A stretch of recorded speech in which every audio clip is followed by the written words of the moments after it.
राष्ट्रीय अध्यक्ष, मानवतावादी कैंडिडेट एवं युग परिवर्तन आश्रम, सोनापार सड़क, देहरा बाजार, बलरामपुर। ये किताब है अमर आत्मा की कथा भाग 4। इसका एपिसोड नंबर 407 में, भाग नंबर 407 में हम अपनी कलम से और इसमें जो कुछ लिखे हैं और संदर्भ में क्या लिखे हैं उसे पढ़ के सुना देंगे और आप लोग सुन लें, क्योंकि हमारा काम है केवल 11 किताब बनी है, 11 किताब को आप तक पहुंचाना।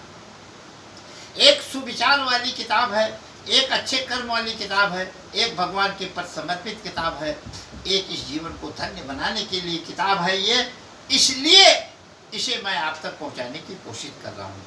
ये है अपनी कलम से, आप लोग देखे हैं हमने लिख दिया अपनी कलम से, इसे पढ़ के सुना रहा हूँ। प्रस्तुत रचना पूरा करने पर मुझे अपार हर्ष हो रहा है, क्योंकि गुरुदेव और आत्मा के सहयोग से भगवान भजन करने एवं आत्मज्ञान प्राप्त करने का समुचित अवसर मिला। जीवन लीला को प्रभु का धीरे धीरे समावेश हो रहा है। मेरा जीवन लीला जो चल रहा है उसमें प्रभु का धीरे धीरे समावेश हो रहा है, जो कि मेरे अंतिम क्षण में सहयोग प्रदान करेगा। आज सहयोग करे न करे, अरे भैया मरने के समय भगवान अगर मिल जाए तो बहुत अच्छी बात है, वही मैंने लिख दिया है। जीवन यापन में भी सहयोग प्रदान कर मानव समाज का कल्याणकारी भी बन सकता है। हमारे जीवन यापन में ये किताब सहयोग कर रही है और मानव समाज का कल्याणकारी भी बन सकता है। ये मैंने अपनी कलम से लिखा है। विचारक है गुरु जी महाराज ओम प्रकाश तिवारी। ये मैं जो कुछ विचार कर रहा हूँ वो लिख रहा हूँ। आगे है संदर्भ भी पढ़ के आपको सुना रहा हूँ, ये आप लोग दिखाई पड़ रहा है। इसी किताब से है अमर आत्मा की कथा भाग 4 से। भाग 4 में मैंने संदर्भ में क्या लिखा है उसे मैं पढ़ करके आपको सुना रहा हूँ।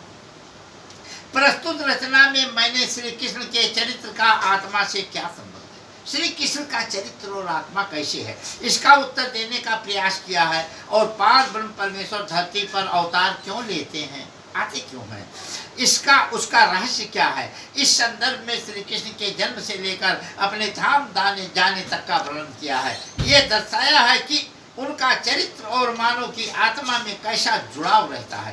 पार ब्रह्म परमेश्वर इस मानवीय लीला को करके मानव को कैसे कल्याणकारी शिक्षा देते हैं। पार ब्रह्म परमेश्वर इस मानवीय लीला को करके मानव को कल्याणकारी शिक्षा देते हैं। इस कथन का जैसा सूक्ष्म और विकराल आत्मा जो मेरे अंदर बैठी है, शरीर का संचालन करती है, जो सूक्ष्म और विकराल क्या पूरे संसार को ढक लेने वाली और सबसे छोटी हमारी आत्मा जो है वो बताती है। जैसा बताती जाएगी उसी क्रम में हमारी लेखनी चलती जाएगी। जैसा आत्मा ने बताया मैंने वैसा लिख दिया और वही चीज हम आपको सुनाएंगे। साथ साथ जीवन के कल्याणकारी मंत्र जो कि वेदों में वर्णित है, बीच बीच में लिखूंगा। कल्याणकारी मंत्र है जो शरीर के लिए आवश्यक मंत्र है उसे भी लिखूंगा। मुझे आशा है कि पाठक इस ग्रंथ को पढ़कर अपने परिवर्तित कर परम शांति धाम जाने का मार्ग पर अग्रसर होंगे।